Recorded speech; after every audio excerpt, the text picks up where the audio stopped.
Assalamualaikum warahmatullahi wabarakatuh. Perkenalkan, nama saya Nova Krisna Medawati. Saya dari jurusan Hukum Tata Negara semester 4 kelas F dengan MPM 1921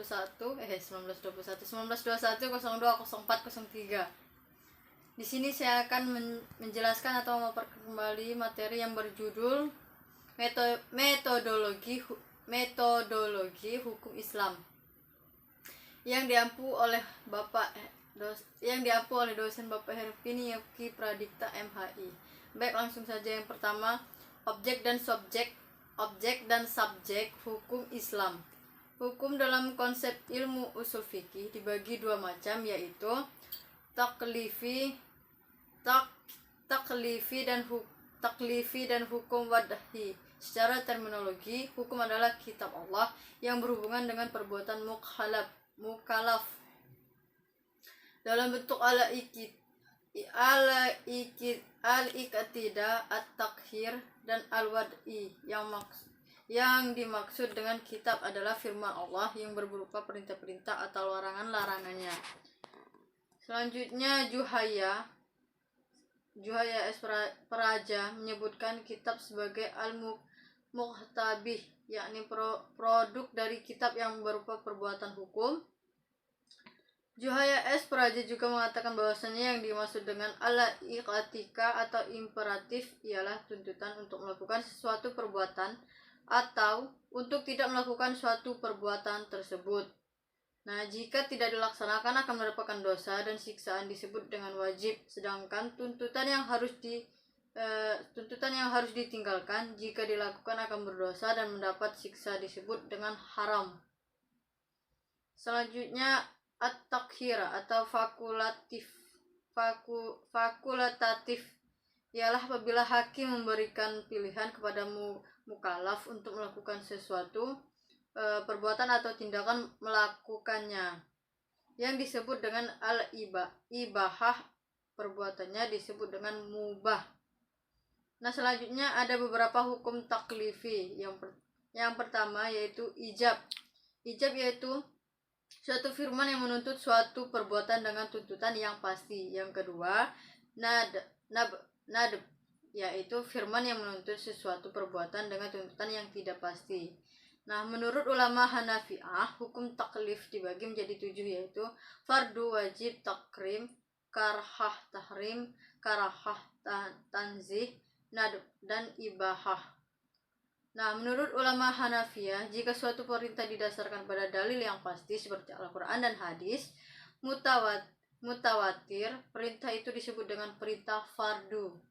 Akan tetapi jika perintah itu berdasarkan pada dalil yang zani atau perintah diutamakan dinamakan wajib, demikian pula halnya dengan larangan. Jika larangan itu didasarkan pada dalil yang kat disebut haram. Sebaliknya, jika larangan itu didasarkan pada dalil yang zani, maka tergolong pada hukum makruh. 5 atau 7 jenis hukum tersebut dinamakan dengan taklifiyah, yang artinya tuntutan atau memberi beban. Taklifi disebut pula sebagai jenis perbuatan suatu hukum. Nah, hukum wad'i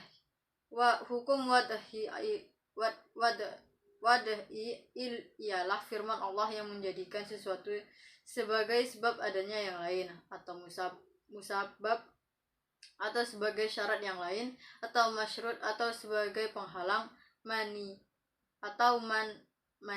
adanya yang lain. Nah, hukum wad'i dibagi 3, yaitu yang pertama sebab, yang kedua syarat, yang ketiga mani. Tafsir, salah satu metode penggalian hukum Islam. Al-Quran dan Sunnah diyakini sebagai sumber hukum Islam, kemudian nas-nas yang terkandung di dalamnya ditunjukkan untuk mukallaf. Nah, maka untuk mempermudah pelaksana hukum yang dimaksud, upaya ulama di bidang usul fikih dan bidang fikih mulai menggunakan pendekatan rasio dalam mengenali makna dan maksud yang dikandung oleh kedua sumber hukum tersebut. Meskipun nas Al-Quran dan Sunnah telah mukamah, campur tangan akal tidak dapat dilakukan. Nah, Al-Quran sebagai sumber hukum Islam Ada kalanya ayat-ayat tersebut saling menafsirkan karena adanya munasabah al-ayah, tetapi tidak jarang ayat-ayat tersebut membutuhkan hadis untuk menjelaskannya, atau melalui pendekatan ijtihad yang sepenuhnya menggunakan rasio. Nah, munasabah al-ayah merupakan cara kerja akal yang ijtihadiyah karena akal mengupayakan sekuat mungkin untuk mencari dan membentuk paradigma penafsiran tersebut. Nah, ijtihad sebagai metode penggalian hukum Islam. Ijtihad berasal dari kata jahda yang artinya al-mayakah atau sulit, berat, susah, atau sukar.